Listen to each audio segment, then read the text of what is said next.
welcome back to my channel. So I'm going to do my recap on week 4 and 5, but I also have to get a couple of things done and I want to do a little bit of a beauty day, so which I do about once a week. So I thought I'd go ahead and do both at the same time and just talk to you guys about week 4 and 5 while also doing what I gotta do.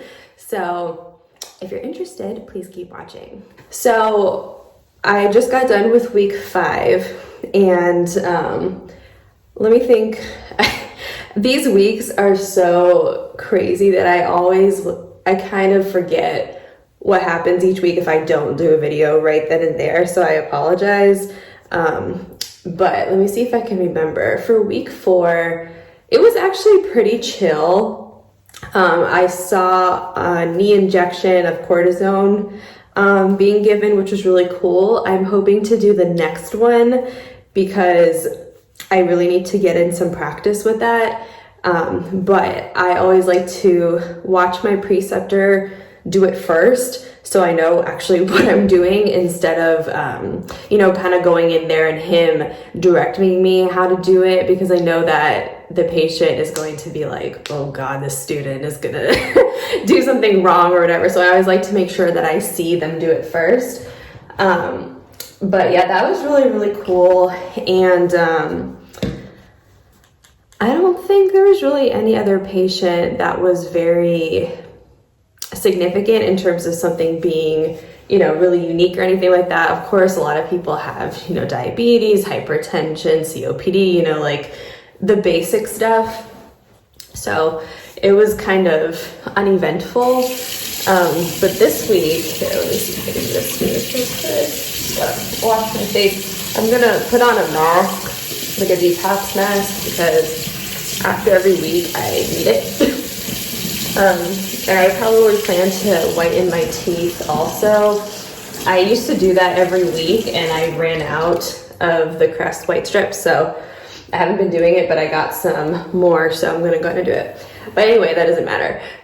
So this week I saw one patient got a skin biopsy done, and they had stitches, and I wanted to go ahead and remove it, but they were so embedded into her skin that my preceptor thought that it was best that they do it instead of me, which was totally fine, but it was really nice to go ahead and see. One thing that was kind of interesting was that I learned with that particular patient is that some patients can be a little bit dramatic when it comes to different procedures.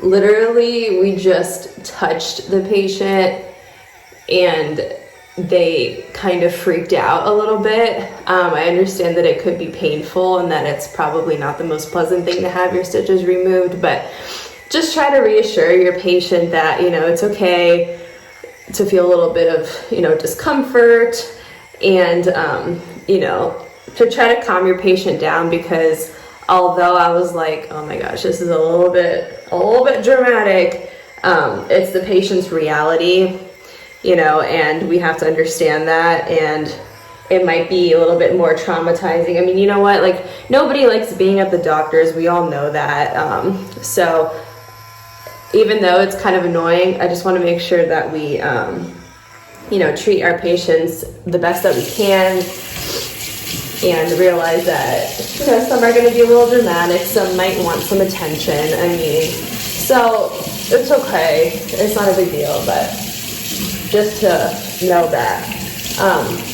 Another thing, I'm sorry that there's really not much interesting things to say these past couple of weeks. It's more kind of follow-up patients that I saw, that, if they're on hypertensive meds or whatever, if we change the medication, that we have to, follow up with them and see that everything's working, and just making sure blood sugar levels are good, lab results are good, interpreting different, MRIs or any ultrasounds and seeing what's going on with that.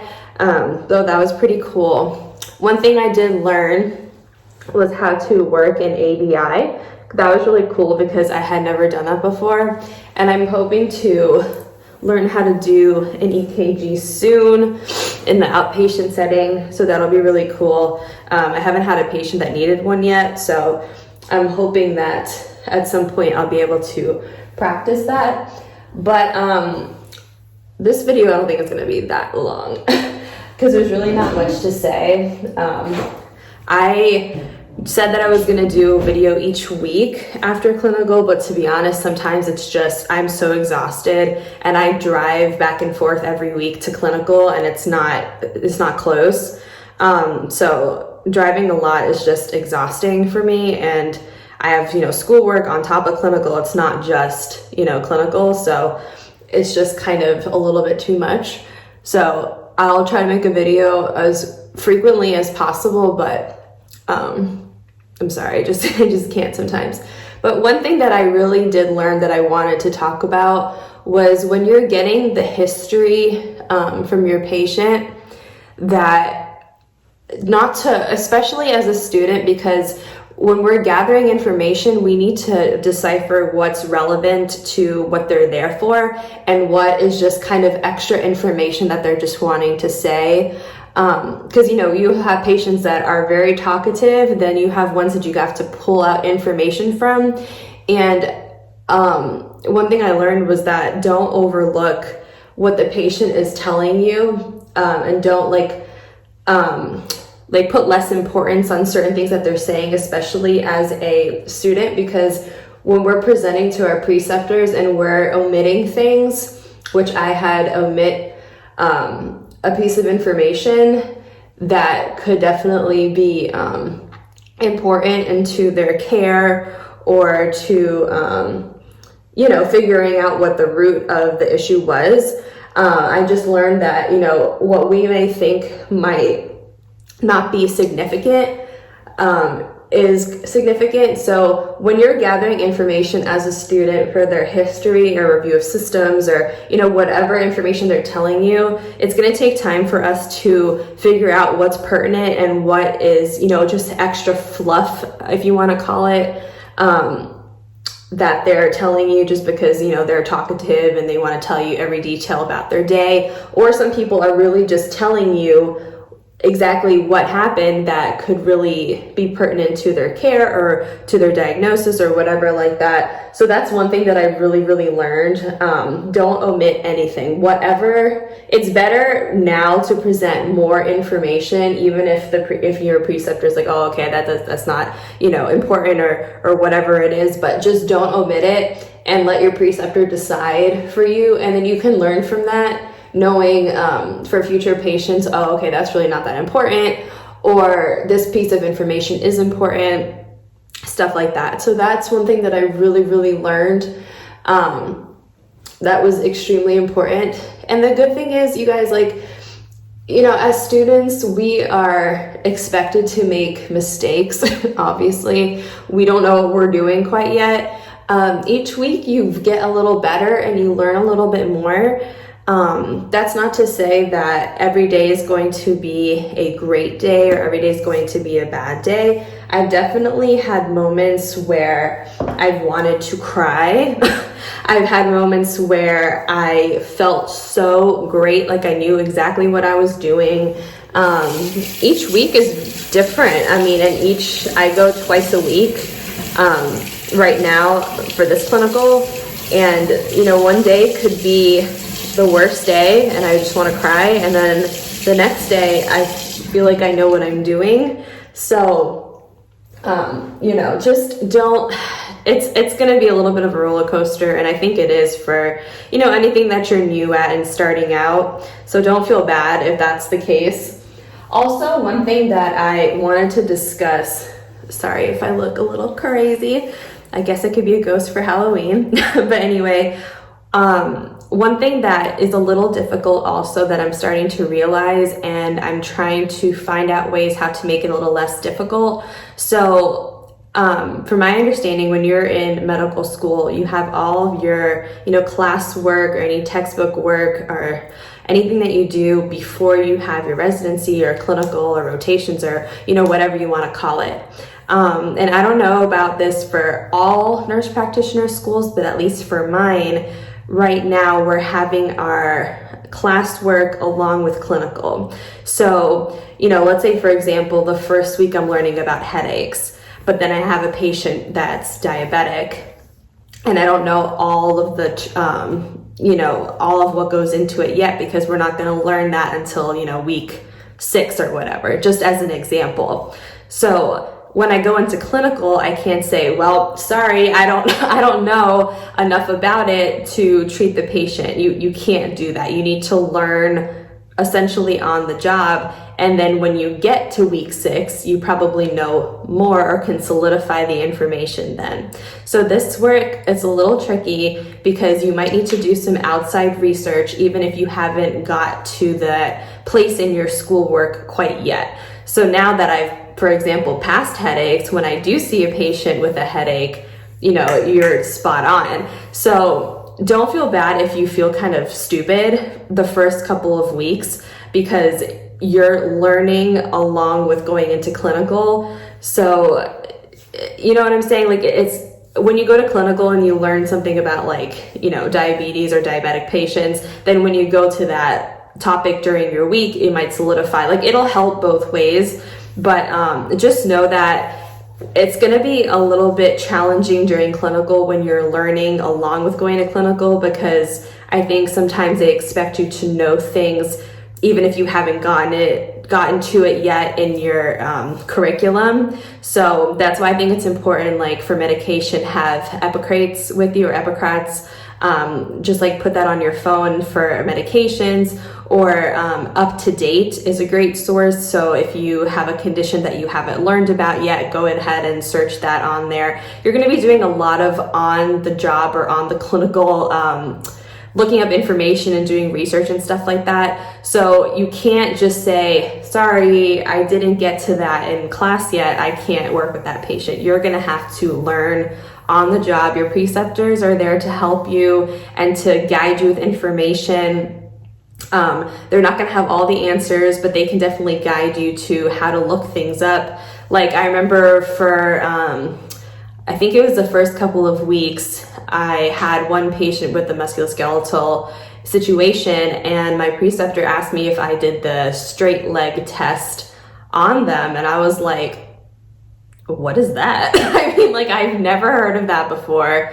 So there's certain exams and certain questions that you have to ask, obviously, depending on what the chief complaint is. And if you haven't learned how to do it yet, you're probably going to miss a lot of different questions or different exams that you need to do in order to determine your diagnosis. So I was like, I don't know what that is. So I looked it up, and then I figured out how to do it. I figured out the significance of it and everything like that. But there's certain things that you're not going to know. Don't feel stupid, okay? You're not going to know it right now, but you will know it. So that's one thing that I struggled with in the beginning. I was like, I'm not sure how to ask certain questions or what questions are important for this particular patient, because I had not gotten to that information yet. So now that it's been a couple of weeks and I've done a couple, done like headaches and I think, upper respiratory issues, lower respiratory, stuff like that. Now when I see a patient that comes back, I know where to refer to and I know kind of what questions to ask at this point. So don't feel stupid, because you can't feel stupid if you don't know the information yet. You're gonna get there, so don't worry about it. So that's kind of it. That's really the couple things that I wanted to touch on, because I always like to share what I have learned so that you guys, everyone's gonna make their own mistakes, everyone's gonna learn different ways, but if I can help in any way or kind of guide you or just kind of keep something in the back of your mind when you start clinical, just watch out for certain things. But let me tell you all the mistakes that I've made, because I've made plenty, and everyone has and everybody will. But you learn so much better from those mistakes. You remember, I can't do that, or I have to ask this, or don't forget to ask this, or, anything like that. And it's really important to have make mistakes so that you can learn from them, and you probably won't make them again, or if you do, it will be different than from before. So don't worry about that. You're going to be okay. Just learn as you go. You need to take it. It's not even day by day, but it's like hour by hour. Take it hour by hour and just really be present, learn, be awake as much as you can, be paying attention. One thing that really has helped me also is in my preceptorship, there are other students there. It's not just me. So we're constantly learning from each other. And one thing that's really helped me is if we're discussing my patient or if we're discussing another student's patient, pay attention to the discussion. Don't say, okay, well, that's not my patient, I'm not going to pay attention. Pay attention because you might have that exact patient another day, or you might have a patient like that another time, and you want to know kind of how to go about that patient, and you really need to pay attention to each other because you learn so much from each other.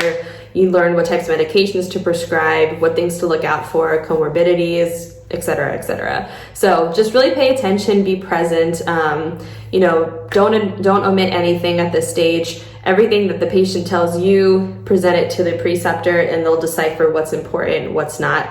I don't think there's anything wrong with asking too many questions. Remember to always follow old carts. I can't tell you how much that helps to follow old carts, and it helps you not only ask questions that are important to make a diagnosis, but then when you ask those questions, sometimes patients give you more than you've asked for, and then it opens up for more questions that you may not have thought of, but they've given you information to think of other questions. So, they have that system for a reason. You'll figure out how important it is from your preceptor telling you how important it is, and from when you gather information, how to make a diagnosis, and know the process is very important. Don't omit anything. If you have a dramatic patient, try to calm them down, reassure that it's going to be okay, that, you're going to feel better afterwards.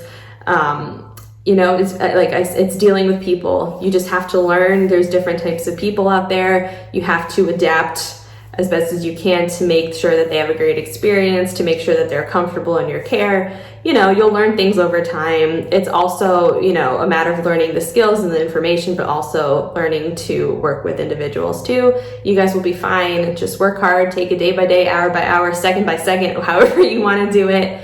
And you'll get through it, and you'll get through it really well. All right. So thank you guys so much for watching. I hope this was helpful. As always, if you have any questions, or if you'd like for me to do a video on a certain topic, you can go ahead and leave a comment down below. If you have a more personal question of your nursing journey, nursing school journey, or FNP school, or whatever it is, and you don't want to leave a comment, you can feel free to email me. I'm always open to helping as I can. I hope you guys have a wonderful day. Remember to always believe in yourself, and I'll see you guys in the next one. All right, bye guys.